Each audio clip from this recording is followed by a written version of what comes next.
Let's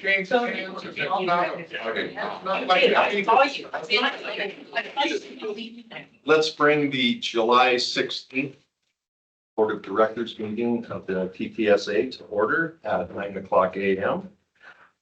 May we have the roll call by the clerk, please? Director Clement, Here physically. Director Cox, Yes.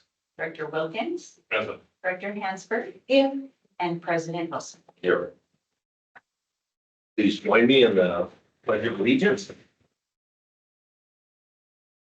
Pledge of allegiance to the flag of the United States of America and to the republic for which it stands, one nation, under God, indivisible, with liberty and justice for all. Do we have any public comments? An item that's not listed on the agenda? Do we have any from online or written, Rochelle? No. Okay, thank you. We'll move on to the review and adoption of the agenda. Would anyone like to adjust or remove any items from the agenda? Seeing none, we will move forward. And I will note that due to some time restraints, there will be a closed session that starts promptly at 10:30. So anybody in attendance, please be aware that we will be moving to closed session at 10:30. Consent agenda. Any board member wish to request any item be placed on the regular agenda or separate for separate consideration? Okay, move approval of the consent calendar. Second.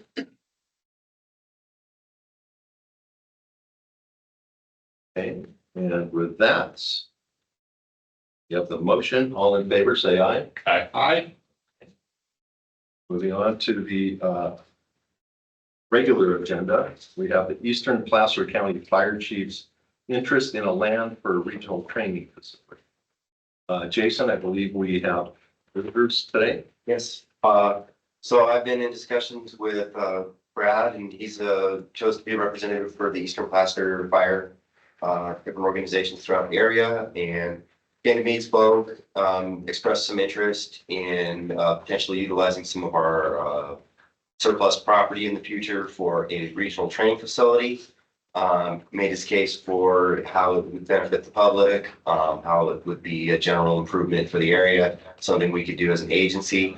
I did express to him that currently the board's position has been to ensure that we get market value for any property that we sell. And that does not seem like it would be an option for them, purchasing the property outright. So I told him that effectively that we would just have a discussion with the board, get a perspective from the board on what level of deviation we wanted to make from our kind of established position, and whether or not this is something that we want to move down the road. He's provided a letter of interest and it's got several arguments that he'd like you guys to consider. And if you have any questions, he's also made himself available to talk. So if you would like the floor, Please. certainly, sir. Absolutely. Sure. Just before you get home. Right. Well, thank you, Jason, for that introduction, and thank you, board and staff, for letting me speak today and receiving my letter. I had a good conversation with Jason last week and about what he talked about. And hopefully you all had a chance to review my letter, but I'll just give a quick recap of what was involved. So my name is Brad Chisholm. I'm the Fire Chief, Olympic Valley Fire Department, and I'm here today representing the Eastern Placer County Fire Chiefs. And so that's the fire chiefs from myself, Olympic Valley, from North Star, from Truckee, and North Tahoe. And so when you look at those agencies collectively, we have a very similar footprint that you serve as well. So that's why I put in my letter, in large part, our customers are your customers. So what benefits our customers benefit yours and vice versa. And so that was part of the dialogue that I have with Jason, is that, you know, if there are things that you can help us with that help us provide us a higher level of service for our customers, it's probably a win-win for both organizations. Well, what I really wanted to do today is really just get on your radar and start a discussion about the possibility, the consideration of some land for a training facility for the fire agencies. What I talk about when I talk about a regional training facility, it's fire centric. It would be something that over the years would be kind of a modular, progressive build out.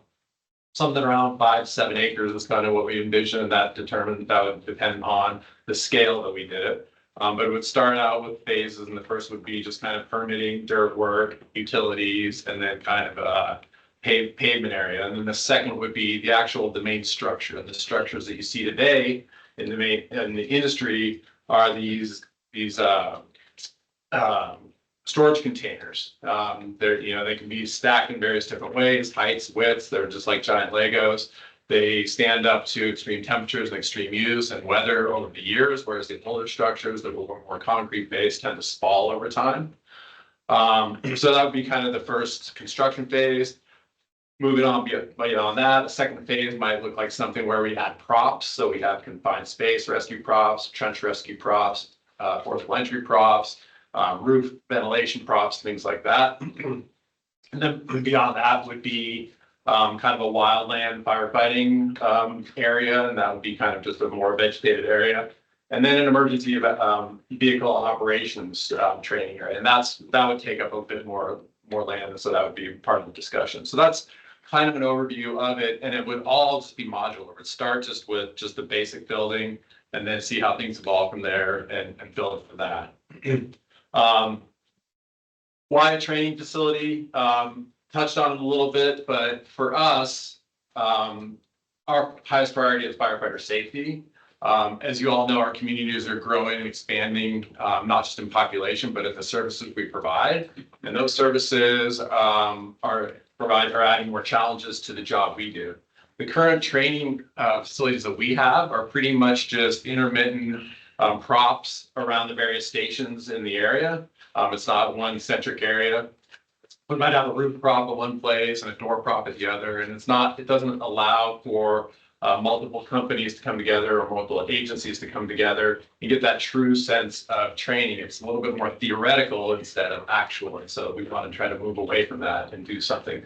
We also, if we want a true training facility, we have to go down to Carson City or to Reno.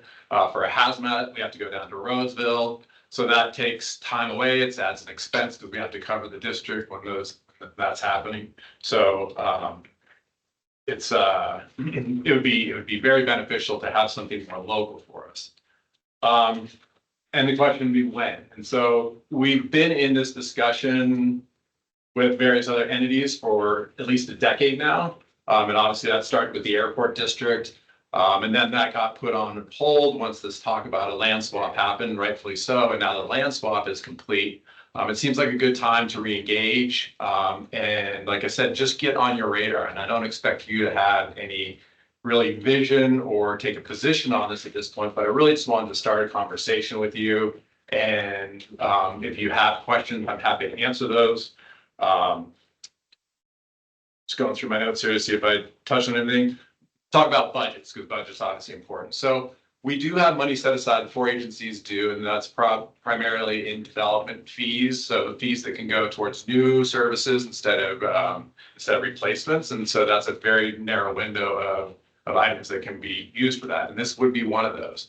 We would also look at grants. We would look at cost sharing. We would look at in-kind donations. We would look at the contractors we have in this area have already expressed interest in helping us, achieve, bringing utilities or paid, things like that. So we don't have a set budget at this point. This is just the beginning of the conversation. So with that, I'd just like to thank you again for receiving my letter. I'm happy to answer any questions. And hopefully this is just the first step in a dialogue towards possibly realizing this long-term vision. Are there other regional training centers that potentially we could get a grasp of what those look like? It would be, it sounds like there might be one in Reno or Sparks. Yeah, so there's one in Reno. It's out on Park Boulevard, 395 North there. And it's a great facility, but the scale of that is much bigger than what we're looking at. That's a very tall building. That's a concrete structure, very, very expensive to build. It's got a lot of advanced features to it. but it does give you a good idea of kind of the perception that we're aiming for. You know, ours wouldn't be to that scale. It does have that EVOC training course, you know, the driver training course, which is nice to look at. The other one that I mentioned is in Carson City. That's a little bit smaller scale. They've just recently in the last year transitioned from their previous building, which was a masonry structure, to these shipping container type of buildings. And they did it for that reason that I talked about, the age and the spalling.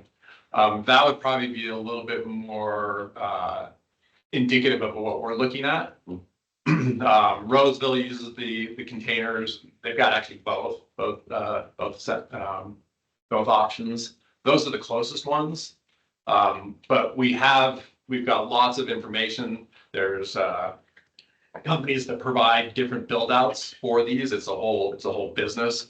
And we would probably employ one of them to, you know, figure out what makes the most sense. And we've got plenty of slides that we could show you in a future meeting. Or what we probably do is, if we get some traction with this, is put together a steering committee to work with you and, you know, whoever your point person or persons might be, to provide a little bit more detail, you know, what those props look like, what the buildings look like, what the timeframes look like. Does this create any new employment here in the Truckee area? At this point, I would say minimally. Only, you know, we would have to employ people to help us with the build out, but I wouldn't say that's new employment. If we just contract with local contractors to help construct and build some of these. A lot of the members that are firefighters in our agencies have second jobs that are involve dirt work, welding, and those types of things. And they've already stepped up to, you know, say that we'd be happy to do that type of work. As far as new, there might be an opportunity for firefighters that are retiring to transition into a training role. And we'd actually like to, and I forgot to mention this, it would be nice to have a couple classrooms out there. And I'll give you an example of what's going on today. The reason the other 3 fire chiefs aren't here today is because we have a regional drill going on in North Star today. And so it's at North Star because they are able to accommodate these large scale events. The last 2 years they've been in Olympic Valley. And a facility like this would be able to accommodate that. Those either active members or retiring members are often interested in training, moving into a training platform and the training ability. So they might continue to serve where they otherwise wouldn't in a training capacity. So that would be my only thought at this point that might have an employment advantage. Are the fire chiefs willing to share the upcoming annual budget with us as part of this process? Certainly. Okay. But we, like I said, we don't have a budget necessarily for this, but we can share our agency's budgets if that's what you're asking. Yeah, certainly. Those are all, public knowledge as well. So of course. Thank you. Dale, You know, I've been an advocate of this for a long time. And, as Brad had mentioned, the first time that it was brought up a couple of years ago, we were in the middle of the land exchange with the airport. We really didn't have a clear cut and dry boundaries of our holdings. But now is a good time to start a dialogue, and I'm glad that Brad has stepped up. There is one thing that was a little bit of concern to me, and I think that I talked at least to Dan about it because you were here when we had the presentation a couple of years ago that really set the board back with the grandeur and scale of the needs that were presented. And at that time, the stars were now aligned to be able to sit back and enter into a healthy discussion. But now that the land exchange has been inked and sealed and recorded, I think that it would behoove this agency to sit back and work with the regional fire chiefs and gradually put together a plan where the agency could help out the regional chiefs and let's get something together and help them or at least provide the space so that, we can get a training facility for our regional fire, departments. I'm a little cautious, about, uh, the influx of other entities that, are looking for some kind of an agreement with the agency. I don't want to see us get involved in the real estate business when we have, an expansion of the plant, that's starting to become on the front burner. So, the dialogue that Brad has brought to the board today, I think is a good step in moving forward with dialogue. And as we progress, let's, put it on the agenda as needed, get a healthy discussion going, and hopefully, we can move this forward. Catherine, Dan, any comments, questions? Yeah, I guess just would be interested to know more about it, about ideas, and how often the facility would be used. You know, would you use it at all in the winter time, just a summertime thing? What kind of usage the site would see, and then learn more about it. Can't say I have any opinion about it at this time, but I'd just like to understand more as we talk more.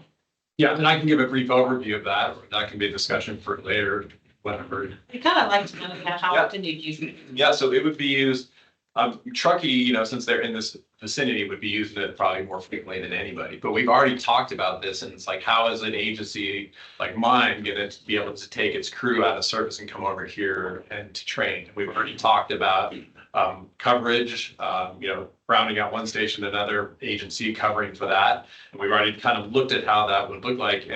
And we do it already for incidents or if we're away on fires. Like, we've been down in the Reno, Carson City area already a few times this summer for fires. It would be a similar approach. We look at training as important as running incidents. So to have that basis. So I don't have a hard number, but it would probably, I'd say at least a multi-company training would happen there at least once a week. And my guess, Truckee Fire would probably be out there more than that, and probably Cal Fire as well, because they're just around the corner as well, utilizing it as well. And absolutely, we would use it in the wintertime. And wintertime is one of our biggest challenges because a lot of the props that we have right now are just outside and it's just a standalone prop. And so we can't really use those. But we provide services year round. We provide services in inclement weather. And so we want to train in those environments as well. So absolutely in the wintertime. Dan, any comments?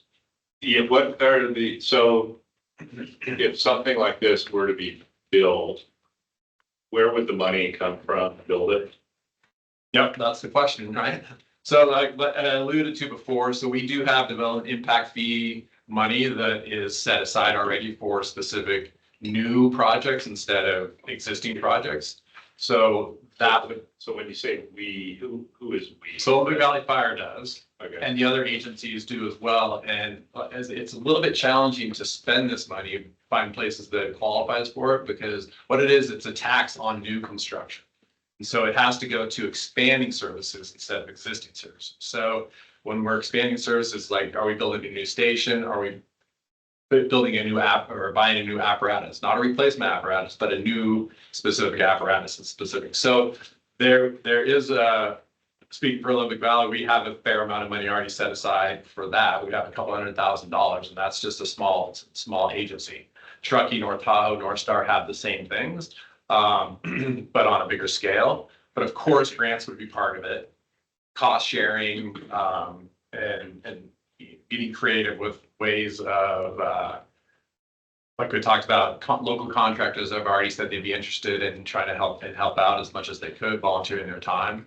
So you're envisioning that Olympic Valley Fire, North Star Fire, North Tahoe Fire, and Truckee Fire districts would somehow work together and pool funding either from your local property tax dollars that you receive, and then eventually augmenting that with grants. Yes. To fund the construction of the facility. Yeah.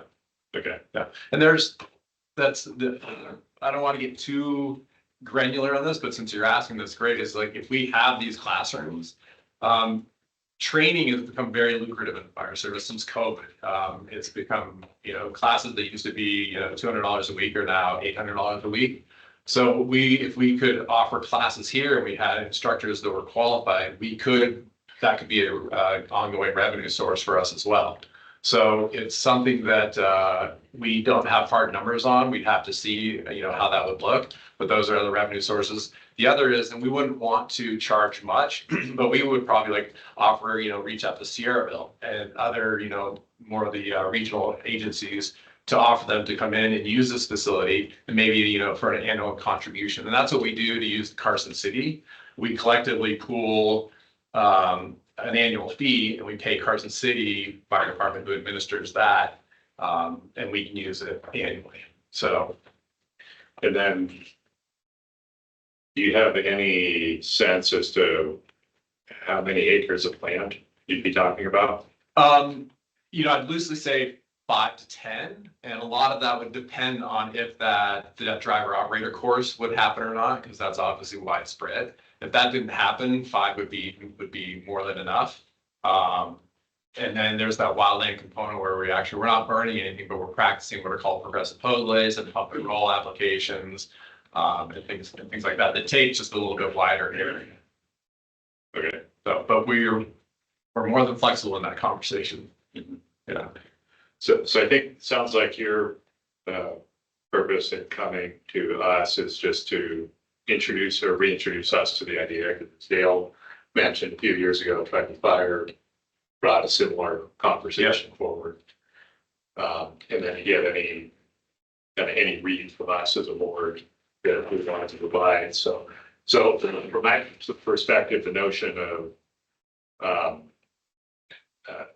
considering making TTSA land available for this kind of facility, I'm supportive of. Whether or not that land is free, I'm not.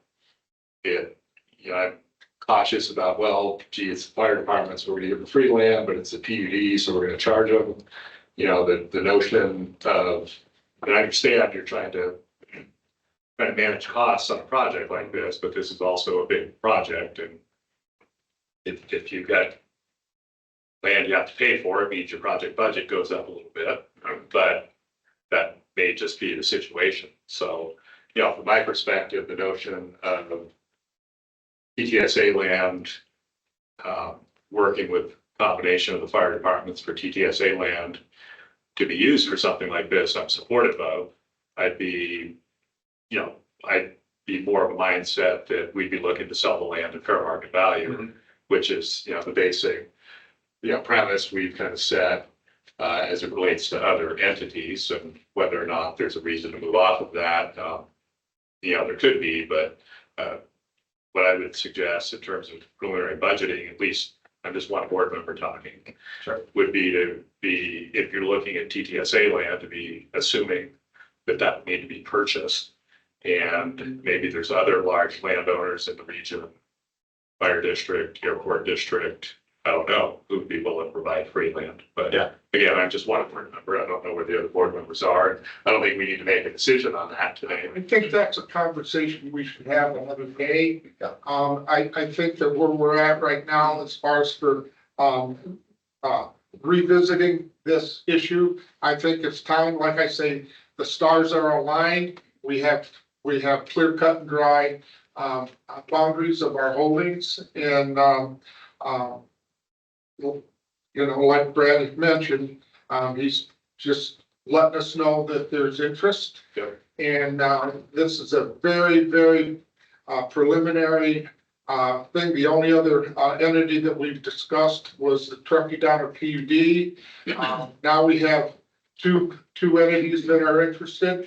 We have more to come, and as that starts to materialize, I think that we ought to be able to sit back and have another meeting, or maybe an ad hoc committee to sit back and address where and how we're gonna delegate any of this surplus property. We've kind of got a scope on things where we are right now with the ad hoc committee that Dan and I were on. I think we've got a pretty good foundation set of where we want to go and where we are. So let's, this is the second entity that's come to us.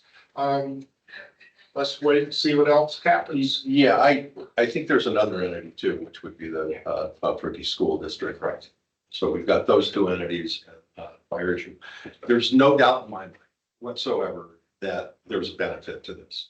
I mean, everybody that lives up here understands how important it is, whether it's an ambulance coming to your house in the morning, or who knows what the configuration could be. I think there's a huge benefit, and I'm speaking for myself here. I think there could potentially be some conflicts, like we've just talked about here, and I would like to see us move forward with some further conversations, with perhaps the organizations that you're here representing, continuing to give us more information so we can make, better decisions on it. But at this point, there's no doubt in my mind that all the different entities we represent could benefit from a project like this. The one thing I would say, just from a business perspective, my assumption is that for training, that you have to go outside the area, there's a considerable cost, whether you have to go down to Roseville or the other agencies. And if we did have a facility up here like that, that would help mitigate those expenses. Yeah. And give you more time for the training because it's critical. So I think we have an agreement that we would like to move forward with some more information coming back to the board of directors and see what the future makes. And thank you very much for coming here. Yeah. We represent an amazing area and you guys are a integral part of it. So. Yeah, well, thank you. And, we are very sensitive to that you don't want to be in the real estate game, and you have an obligation to try to garner fair market value. We understand that. And that's, I guess, the conversation that you need to have amongst the board and your staff to see, where your position is on that. But yeah, maybe going forward for the short term, I'll just network with Jason and, you can let him know what information you're in need of, and we can figure out those ad hocs or steering committee meetings and they can interface. Good. All right. Thank you, Brad. Thanks very much. Thanks, Brad.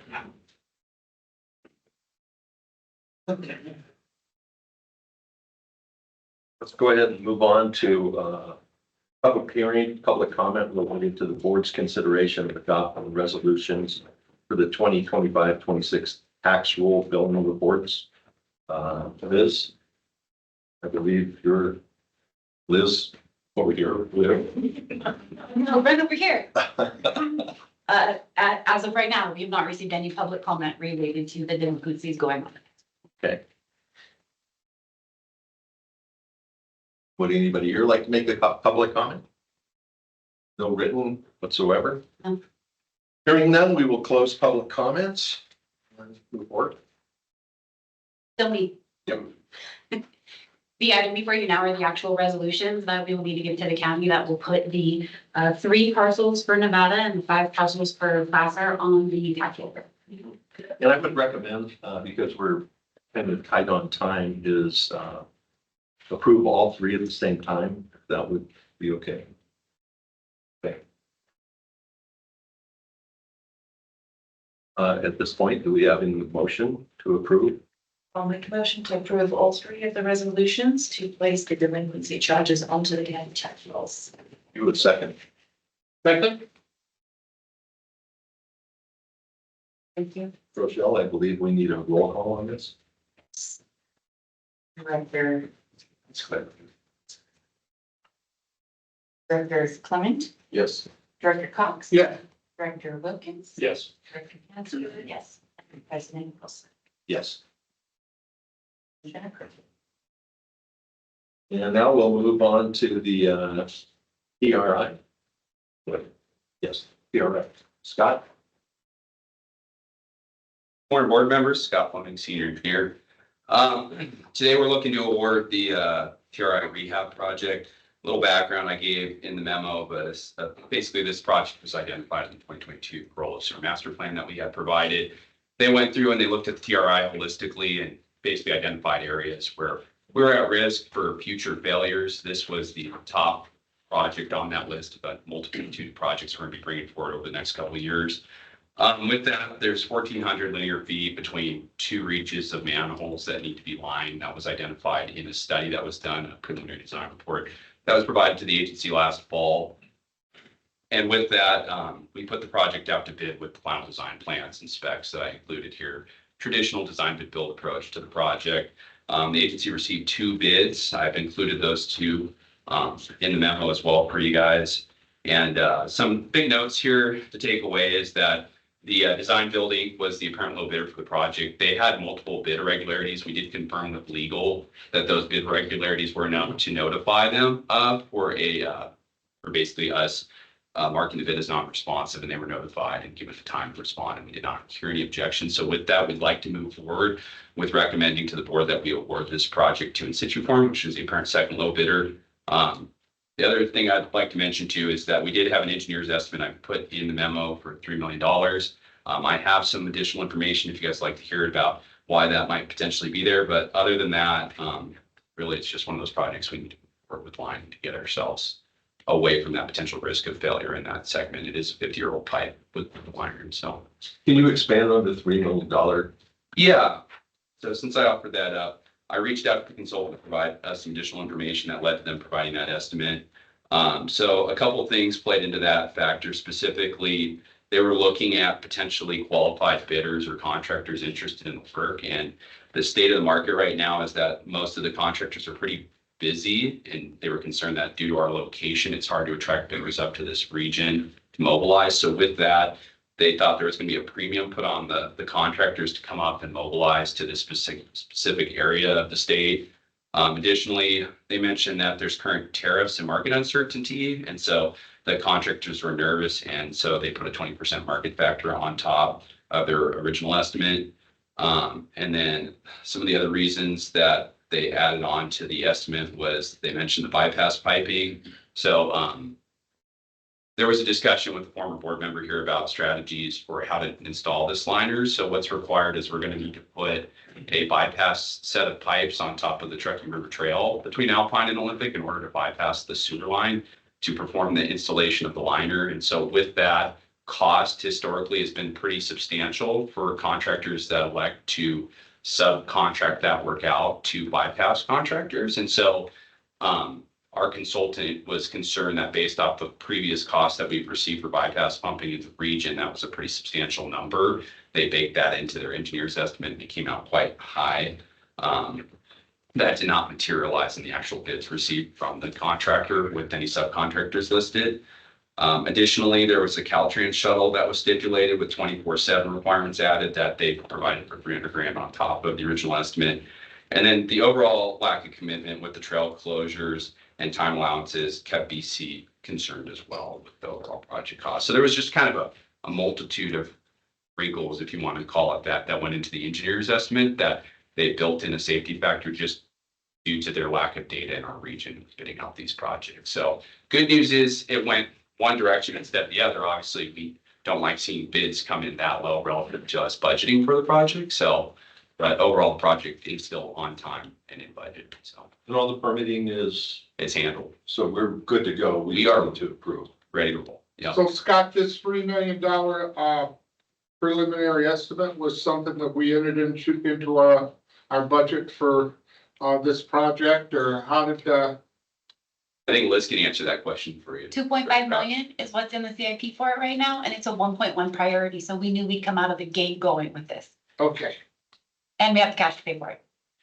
And to date, to the design services, when you guys awarded the original contract to Crown and Caldwell, there was additional fees baked in for the potential for additional permitting work that did not also materialize. So to date, we paid out to Brown and Caldwell for the design fees associated with this project, $580,000.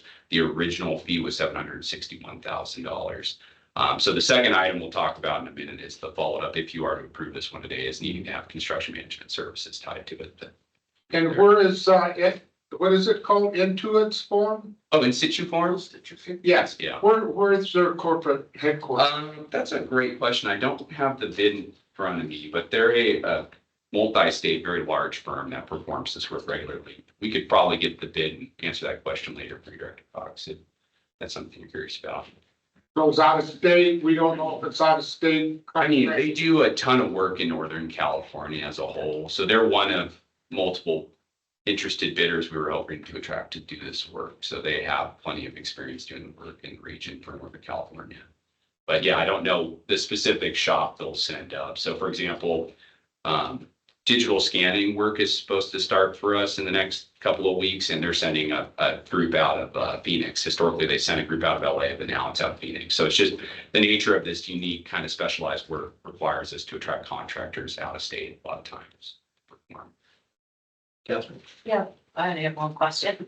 You included a photograph. Yeah. That photograph compares out a particularly bad section of pipe, or does it all look like that? Or, I mean, is that bad? I needed this for context, just to give you guys a little bit of information. So it's, it's one thing to visualize what it's like. So this specific photo was in the preliminary design report from Brown Caldwell.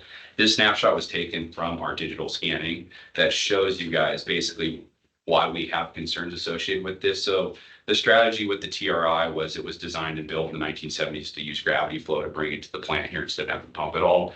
Great design, but there's river crossings associated with that. River crossings are the most likely areas of failure because they used an alternative material. It's ductile iron pipe, ball and socket joint style. And so what you're seeing here is one of those joints with corrosion present. So just about every joint under the river crossing has this corrosion present. So the concern is that those joints, if we do have leakage or failure, it'd be very hard to identify and could spill in the river. So, and it's not concrete encased. So there's no jacketing around the pipe effectively. So we don't have any safety in place. So the idea is to use the ductile iron pipe as a hose pipe with a liner that goes inside of it. So to answer your question, there's multiple joints that look like this throughout both crossing segments. So. Scott, just for your information, to answer your question, the corporate headquarters is in Chesterfield, Missouri, with multiple locations throughout the United States. Any Thank you all. comments? Just a request for future items like this in the fiscal impact discussion. It would be helpful to identify the budget amount, in our CIP budget. So we've got the construction cost estimate, but having a budget amount, how the construction contract fits within that budget. And in addition to, what the design fees that we've spent already are, and what we're expecting to spend on construction management, so we can see the whole package as compared to what the budget amount is, to know whether we're under or over our budget. Will do. And Scott, this begins the day after Labor Day. So that is when the contract work is officially greenlit, but realistically, we won't have to receive construction schedule from the firm when they'll propose, but they have effectively I think it's about an 8-week window to perform the work in. But so when they exactly propose doing it in that window will come down to timing with a couple other things. So they need to establish. We haven't given them a start date, is what you're saying? No, so the process would be if the board elects to award the project today to in situ form, we would then send out a notice of award to that contractor. They in turn would then begin executing their necessary performance and payment bonds as well as their insurance requirements. And they would contract with staff. And then once the contract documents are executed by the board president and the general manager or interim general manager in this case, at that point, then we would be able to move forward with doing deliverables for the construction. So there's a couple more steps that have to happen before we can get a schedule from them to know the exact date, but we give explicit scheduled windows for them to perform the work in. So they have to perform that work in that window of time, but we don't know the explicit dates for when that will. So our business today is to award the contract. That is correct. And this section of the pipeline has 2 river crossings. It's got kind of the river jogs a few times, so it's 2 reaches between manhole 33 and 35, but don't have plans in front of me. I know they're in the board packets. You could actually add up the river crossings. I think it's 2 or 3 is what I might put in the memo. Right. So, yeah. So I think it's 2 to answer your question. Yeah. Make a motion to approve the award of the TRI to In Situ Form Technologies. Second. All in favor? Aye. Aye. Thank you, Scott. Thank you. Looks like you're still up. Yeah, I've got one more for you. So, morning again, Board Director Scott Fleming, Senior Engineer, again here related to the TRI rehab project. Specifically, as you guys just approved the construction work related to the project with in situ form, the second item is for Brown and Caldwell. The original scope and fee for the design did not include engineering services during construction, including construction management. So with that, we reached back out due to the time frame of this project. We were not going to put out a formal request for proposals with multiple firms. It was basically a direct line to Brown and Caldwell. Hey, are you guys interested in performing this specific scope and fee for this work associated that's supposed to occur between the day after Labor Day through the end of October? So with that in mind, staff did look at potentially internally providing construction management services. We historically have not been staffed with any full-time construction management staff on hand. That'll be a discussion for a later date and for larger projects down the road if we want to entertain hiring that position. But for now, we've historically utilized outside construction management firms to assist the agency when projects grow over a certain size and scope that require quite a bit of time to complete.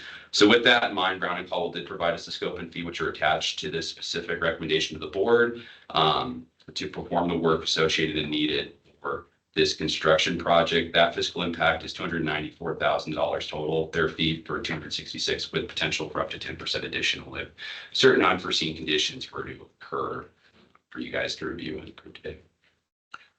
So the question I have, Scott, is so the $294,000, was that, did you say that was included in the original estimate of 3 million?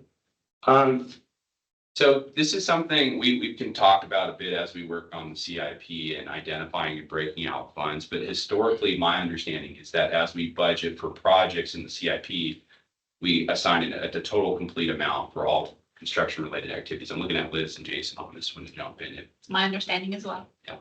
So yes, to answer your question, the 2.5 million? 2.5 million currently budgeted, that's for this fiscal year. However, there was funds associated last year and the previous fiscal year for the design related work, which we could look up. That was assigned to that $500,000 that was spent previously. So the 2.5 million budgeted for this year is specifically for construction and CM related services, as well as whatever remains pour over from last year as far as the design services go. So bidding, support related services, et cetera. Is that? Yes. Okay.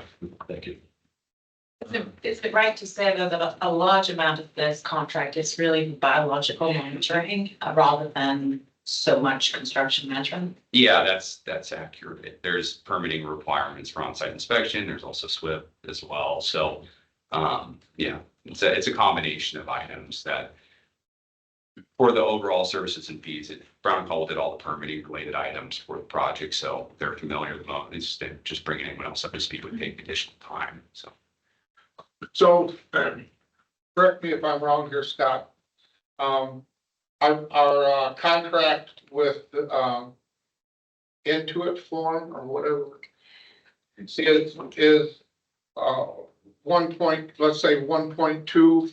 So basically, the overall cost of this is going to be around 1.5 million. Plus the design fees, if you want to bake those in. Plus the design It's fees. just over 2 million spent. It's Yeah. gonna be in excess of 2 million.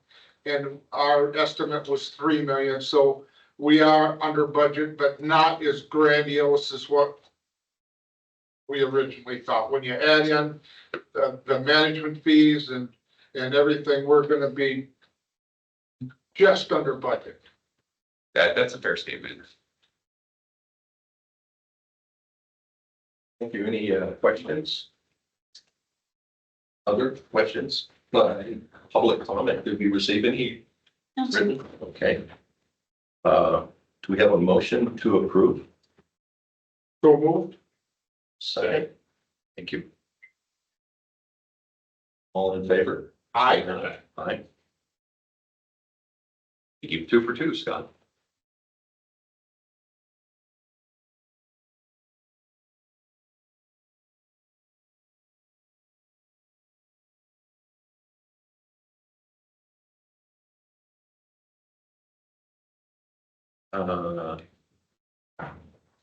I believe according to the agenda, we have update on the direction. I got super excited. I like that. Took me a moment. I just wanted to say good morning again, everyone. I'll go back and sit down. Sorry. So I will handle this as a member of the ad hoc committee. We had a very robust turnout of people that applied for the GM position. I believe there were 43 or 44, including one internal. And we narrowed it down to 11 to go through the first process, including one internal. And we narrowed it down to 3, including one internal candidate.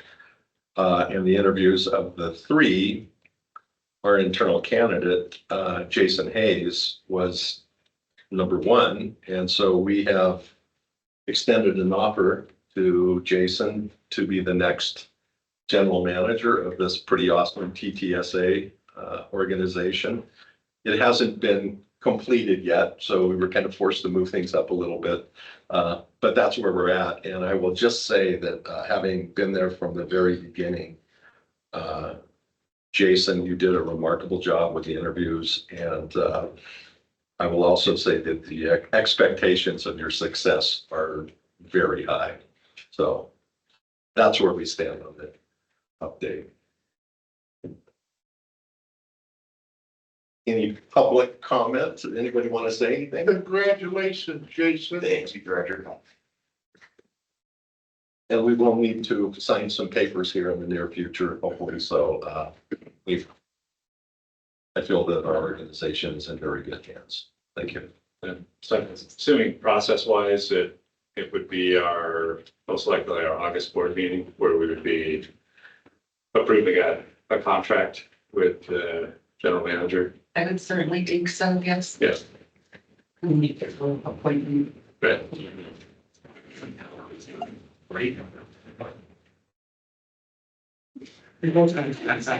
congratulations. Thank you so much. Congratulations. Terrific. With that, Liz, now you're. Now I can go? Yes.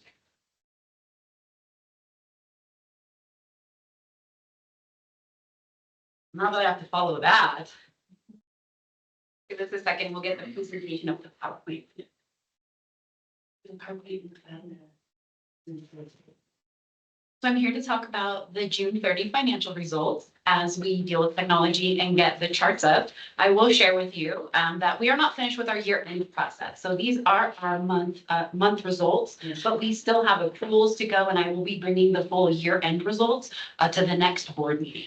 Our accrual period ends this Friday, so we'll be able to wrap that up 2 weeks after, and I'll be able to bring those results when we come back next week.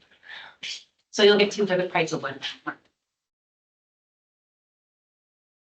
I'm gonna just keep talking and moving forward in the interest of time. If you all are okay with that, you have the information in your packet. The visual is just designed to make it a little easier to digest for the audience. Overall, we are at the end of the year, we are 100% elapsed.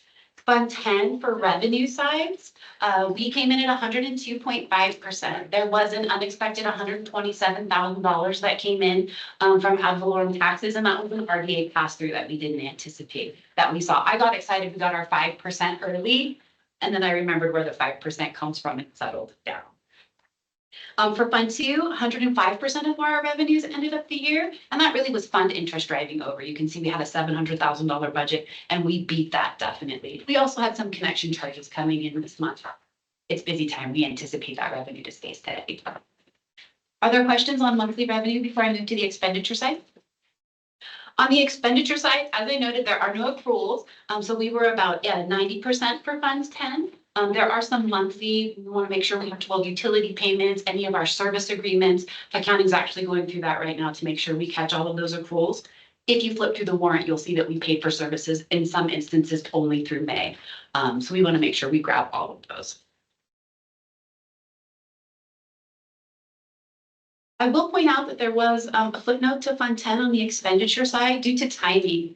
Twice a year, there are 3 payrolls that post, and we got ahead of it for our draft reports. It does happen. We have changed our month-end procedures though to make sure we can announce that, or we can do an accrual based on what the amount is. So we wanted to footnote that in the year-end amount, that 3rd payroll did go back and post in May. It's not in the month column, but it is in the year-to-date column. Excuse me for a moment. Sure. This is a little, there's too many screens moving. Can we possibly sync those two? Which ones do you want to see? So yeah, instead of the emails, can we make that match? It's just distracting. Feel free to go ahead while. Okay, got it. Are there any questions on Fund 10 expenditures? Okay, Thank you. taking a look at Fund 2 expenditures. We did interim audit as we should in the middle of our fiscal year. So you'll notice there's about $4,000 in project expenditures down at the very bottom of that list. Those were items that were sitting in work in progress that we identified during interim and we needed to clean out. And we were able to get ahead of ourselves for once because we did interim during the year. It's just an effective accounting. There was not additional spending in this year. Take a look at Fund 6 expenditures. Here we go. I got you. Sorry, I'm trying to catch up to You're you. good, I got you. We're in it together. We survived. We're here. We're all together now. Looking at Fund 6 expenditures, you will see we had some activity this month. There were a few items that went over budget. Costs came in higher than we anticipated, or getting into it, we needed to add more money to what was happening to complete the project. Overall, we are still well under budget for Fund 6. And again, we talked about cash flow timing and revising the CIP to tighten that up. Questions about Fund 6 expenditures? Yeah, I just had a quick question. Sure. I mean, it sounds great, we're under budget, but also to me it means that there's a lot of things that get done. And I don't know if that's just because of the way the CIP is kind of set up right now and it needs that big revamp. Or if it was because there was a resources issue here at the agency.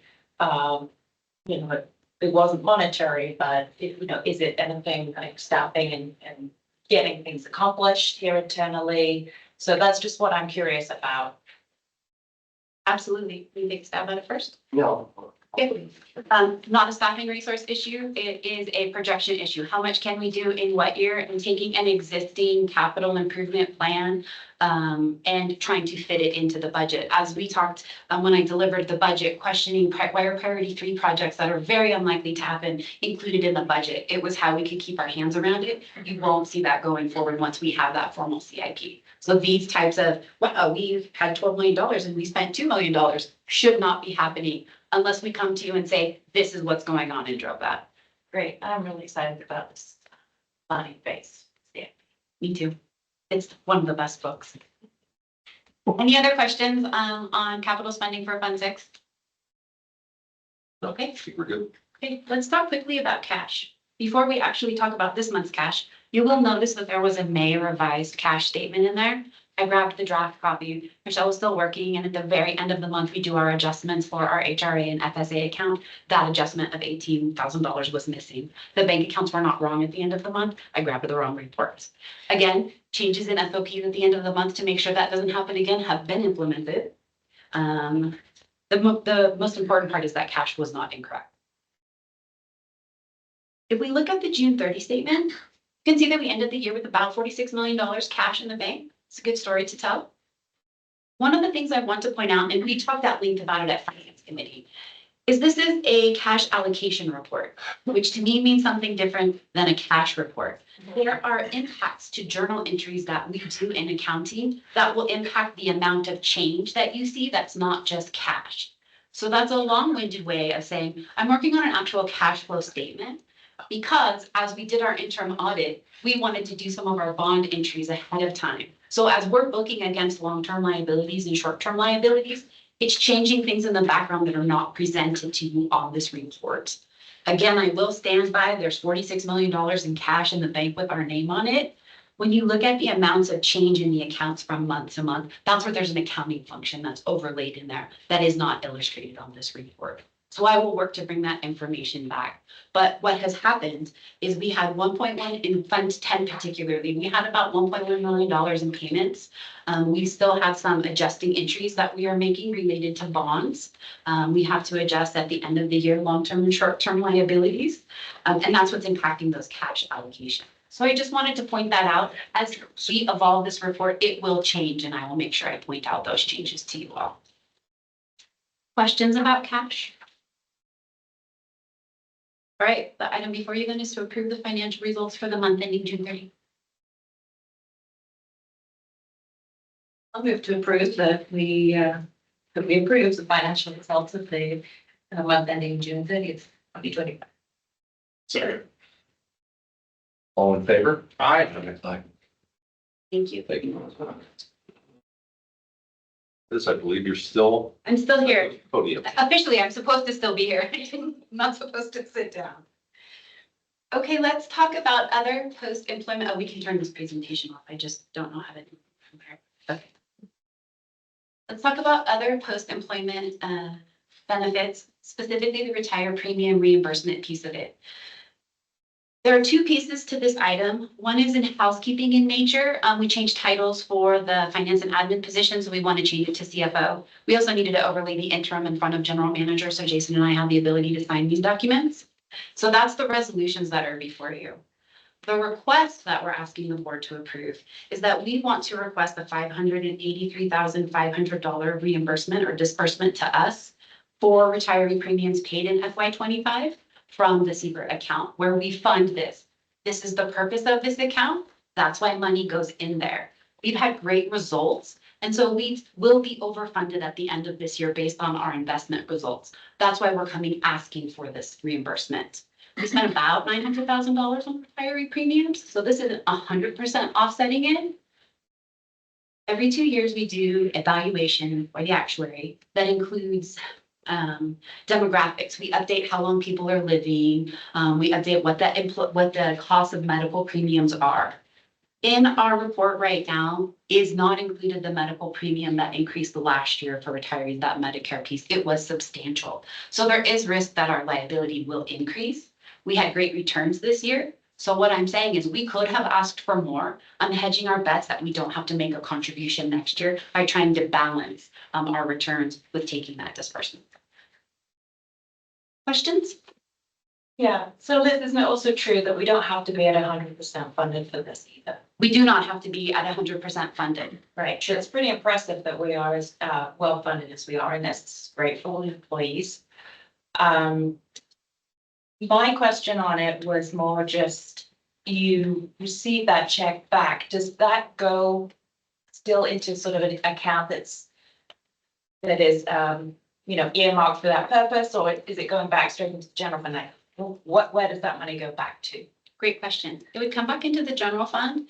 Accounting laws would allow us to accrue that credit to our expenses in FY25, reducing our retiree expenses by that $584,000-ish. Right, yeah, that's sort of all I really had. Yeah, that was one of the things in the finance committee had yesterday, that be able to fund that as we do is it's a good thing. Yeah. And so. I will add to the conversation, 100% funded feels really good. That means if we shut our doors today and we had to pay everyone, we could. The actual likelihood of that happening is slim to none. So we want to make sure that we're effectively using our funds because we cannot take out of this fund for anything other than retiree premiums. So let's say we get to a world where retiree premiums suddenly go down and we have all of this funding. We need to be cognizant of that balance. So this is an ongoing conversation at Finance Committee and also committing to what is our target. Do we want to stay 90% and ask for over that? Those are the conversations still happening at Finance Committee. Okay. Other questions? I'm sorry.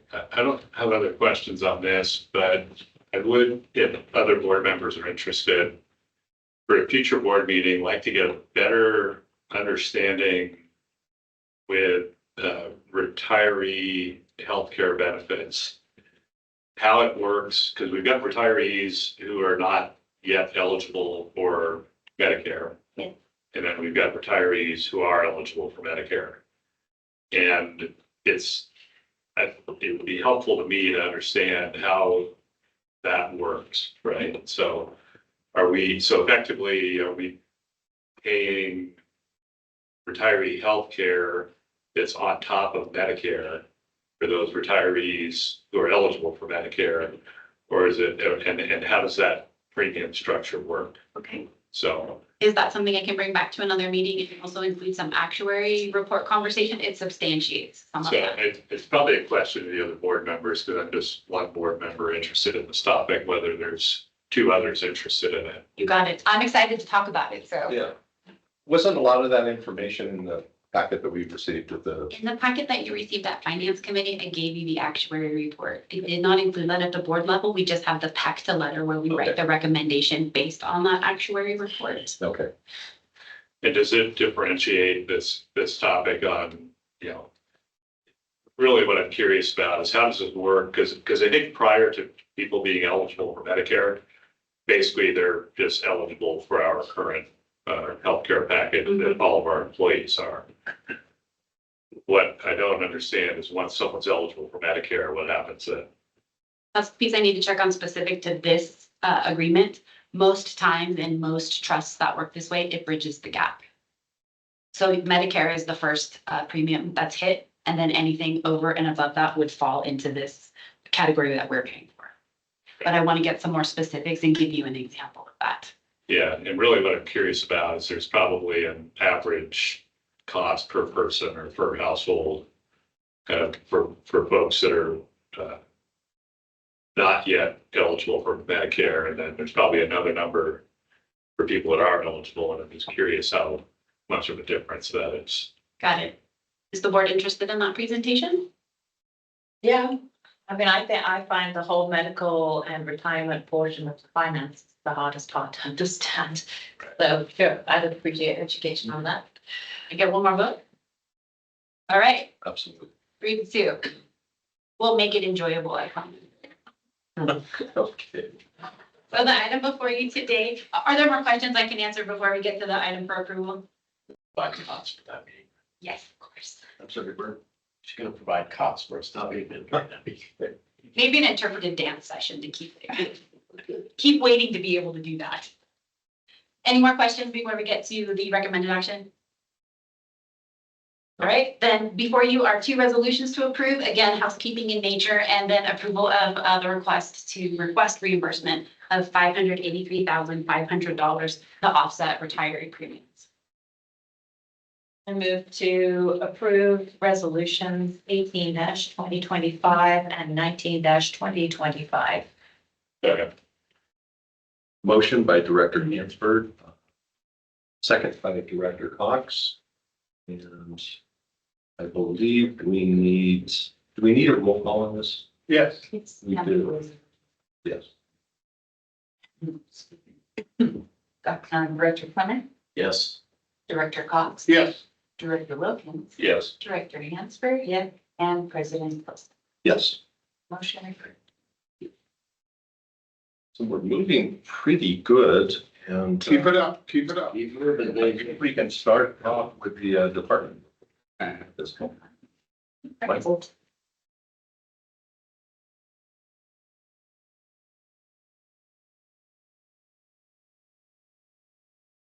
Morning, Board of Directors. President Wilson. Mike Peak, Operations Department Manager. I'll be real quick. We met all our discharge requirements for the month. And the Operations Department was involved in, plant ran well. We were involved with maintenance with the thickening centrifuge that we had rebuilt and reinstalled, starting it back up and getting it running. It's a 24/7 process where it thickens up our digested or our waste activated sludge for digester feed. And operations staff were participated in the cleanup along the road and also in Turkey River Day. Other than that, is there any questions for the operations department?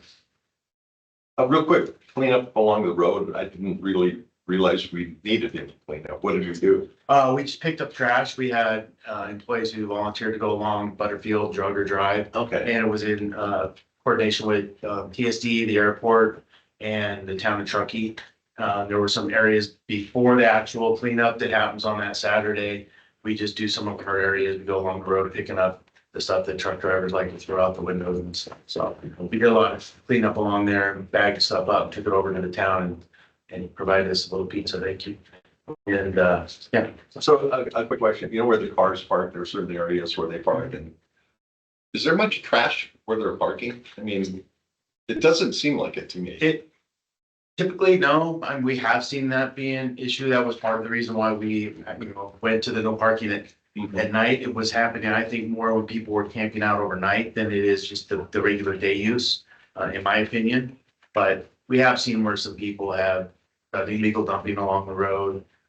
It's not usually in those parking areas, but it's nice to get out there once a year and just pick stuff up. Yeah, looks great. We do it every year, and every year we're surprised that there's 25 bags more of trash. I think that Really not bad.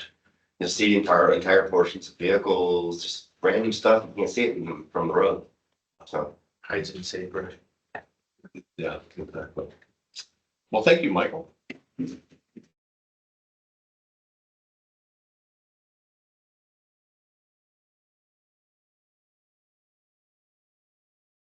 Morning, board. All right, so project support for the maintenance department for the month of June. You'll see that several of the projects that we had been working on have kind of fallen off, thankfully, so we can get back to our regular duties of repairing and maintaining the plant. But you'll see digestion improvements and nutrient removal continue for quite some time, as you're aware. Some of the notable plant maintenance activities for the month. We did reinstall a rebuilt thickening centrifuge bowl. I'm sure you've heard me talk about that a couple of times at different board meetings. We replaced all the 2 water pump check valves. We rebuilt digester 29 recirculation pump, installed new skimmer assemblies in primary clarifiers 1 and 4. We completed cake discharger VFD number 2 installation. That's been ongoing and programming. And we improved cooling for one of our telemetry sites at the Tahoe City Northwest Telemetry Station. And we continue with some of our motor control center and FTA 70B preventative maintenance. Regarding our unfilled positions, we still have 3 unfilled positions, one of which is actively being recruited for, and that's the SCADA specialist.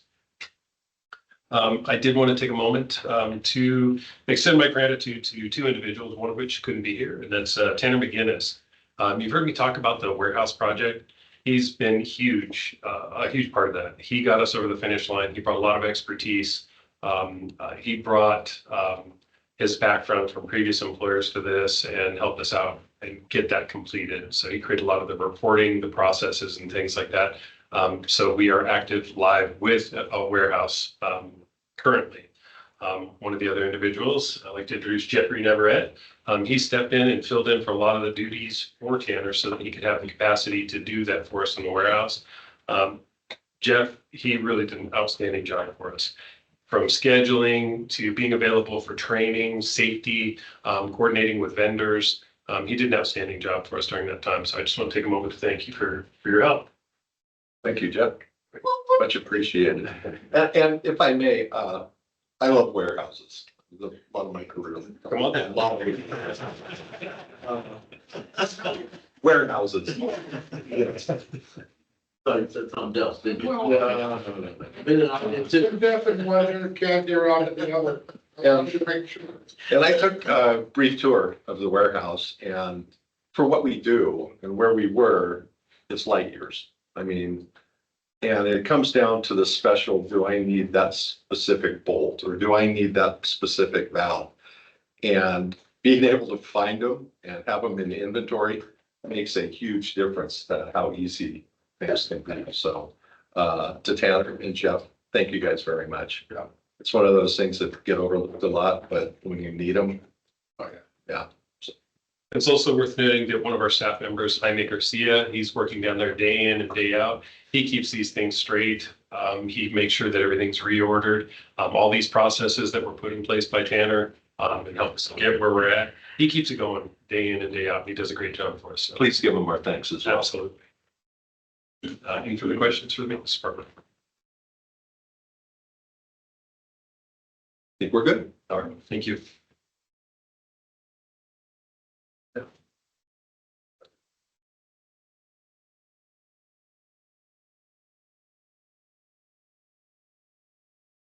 Right. Morning, board members, Scott King, senior engineer. So yeah, ongoing work with the engineering department. We have our digestion improvements project. We just finished up our 30% design workshop and we completed our agency review internally. Those comments have gone out to Brown and Caldwell. That team is working towards now a 60% design deliverable for us. We're anticipating some scope amendments with some additional fees for some unforeseen work associated with that project that I'll be coming back to you guys in August regarding. And then we are coordinating site visits to some other facilities to get staff out there to check out some other equipment. We have an Napa-San tour, Napa-San district tour scheduled for next Thursday. To check out a couple pieces of critical equipment to compare to our facility. TRI Alpine Meadows to Olympic Valley, you guys just approved that project for award to in situ form. And that construction work is anticipated between September 2nd and October 30th. Nutrient removal improvements project, this is the big one. So that one, we currently are still advertising that RFP. It was a 60-day advertisement window. Those proposals are due in a couple weeks from today. Staff hosted a mandatory pre-proposal meeting and sidewalk last month, and the proposal reviews, interviews, and negotiations are planned for August, with us coming back to the board in September with a recommendation. Digital scanning of sewer lines, submittal reviews are forthcoming along with the kickoff meeting and scheduling. We'll also, I guess, both between the TRI project and digital scanning, be notifying our member districts in the town of Truckee for impacts to the associated trails. So that'll be you, Director Wilkins, for both instances, I believe. So we'll get notifications on those two projects. Well, infinitely Tahoe City PUD, but and then moving on. So laboratory here, I want to give a shout out to our lab director, Kristen Davis, in the room here. She kicked butt to get the corrections done associated with our, I believe it was ELAB, right? Reporting and accreditation. So Yeah, I got it, yeah. yeah, so she knocked it out. We're clear, we're good, right? Everything's stellar. So all corrective actions are done. She knocked that out. And then also secondarily want to welcome the IT department into the technical services group. So we had some restructuring out of that class and comp. So Luke Swan here is our IT director. Supervisor. Wow, way to get a promotion. Thank you. So responsibility. So we split up SCADA and IT to better serve the agency with that. Now kind of moved to that IT list of items. They've got quite a bit going on. So we have 19 completed corrective work requests with 5 outstanding. And then preventative maintenance requests 2 with 0 outstanding currently as of this report. And then quite a bit of ongoing work continuously with the IT group between the security work on firewall, permanent portal replacement project, website migration project, and then department changes on the back ends with the directory in the email distribution. They have updates to PCs as well as some ordering of new hardware for staff. And then coordination work with Brown and Caldwell associated on the IT front and SCADA side a little bit, but that'll be more by the maintenance group moving forward. And then secondary ISP planning, MS ISAC mentoring meeting, and then they do a monthly roundtable with other regional IT professionals that they completed it, and then commissioning new virtual server host and decommissioning of servers. Sure, that's all I got here. Oh yeah, and then on the public outreach side, we did not have any plant tours last month, but we are planning on going to check out that Napa Sanitary District. But this comes more, I don't think we hosted any, right? Michael, I didn't have you on that, no. And then public outreach wise, looking always continuously for other events to report out about our upcoming work. So A couple of quick questions. How many companies did the site walk? we had 3 in attendance. Okay. Well, and then actually, take it back, we had 4 in attendance, but of those 3 that would be specifically qualified to provide us proposals. Okay. And how many staff are going to the Napa?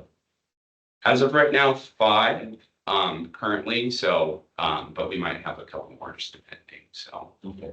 trying to get, it's mostly for ops and maintenance to be able to speak with their crews over there and get familiar with the equipment and challenges associated with running it. So Napa Sanitary District has dual membrane covering and they have a linear generator site, so they were the first early adopter of the equipment, so we want to actually talk to the user base and not just get a sales pitch for each. So they're a really good district together.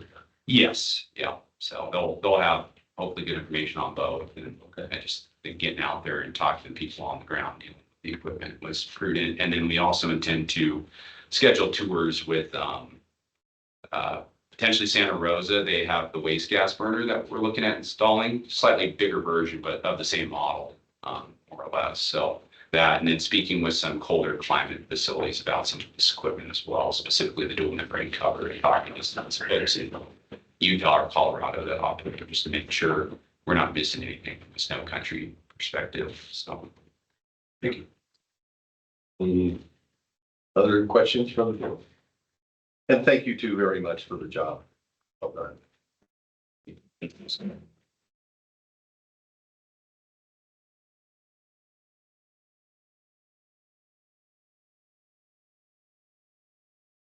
All right, let's talk about the admin side of the house. For risk and safety, recruitment for safety compliance and administrator is currently in progress. When I say in progress, I mean it will be posted by the end of the week. I'm meeting with HR tomorrow. We also have meetings today with our operations department to talk about some internal staff support to help fill some gaps. We also have a consultant that I'm working with to help kind of take a look at some of our plans and help give me a roadmap as we onboard a new employee in this position. On the finance side of things, we've been very focused on year end. That really takes up most of our June. So I wanted to just give a shout out to the team to say, hey, here are some of the things we did. In FY 25, we processed 1,311 AP checks. There were 2,753 invoices paid, and there were 1,307 paychecks that were processed. So we wanted to put some stats out there for the team. We also held the June Finance Committee meeting yesterday. Taking a look at purchasing. On the purchasing side, again, general purchasing responsibilities. The purchasing agent also sits at the front desk right now, so they handle all of those responsibilities. Always general administration, pleasure of the board, pleasure of the general manager. From the billing and customer service side, there were 3 commercial inspections and there was 1 commercial plan review. And we have pictures. I will say the Mardis Valley Lodge, formerly the less nice hotel where I stayed at for an entire year. I'm glad they waited to remodel until I left. So I didn't have to deal with construction, but I need to go check out what they did there. It was the Hampton right around the corner. So now it sounds much more luxurious. I can't wait to go take a look. And that's what we did for admin. Any questions? Thank you.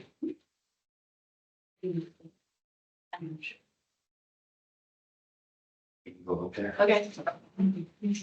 I almost got an interpreter.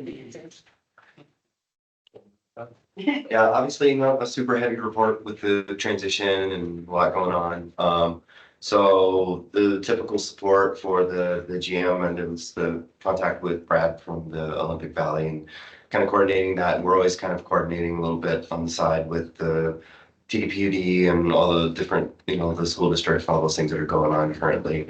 Obviously, this was going to be a much more interesting and much more colorful report in the future, but this one is just kind of catch up from the previous stuff that Richard was finishing out and any transitional stuff. There's more stuff to transition than we realized. There's a lot of reporting functionality. There's a lot of official, responsibility for submitting reports and all those cool things. So that's time my first WDR report this last week. That was good. So, any questions?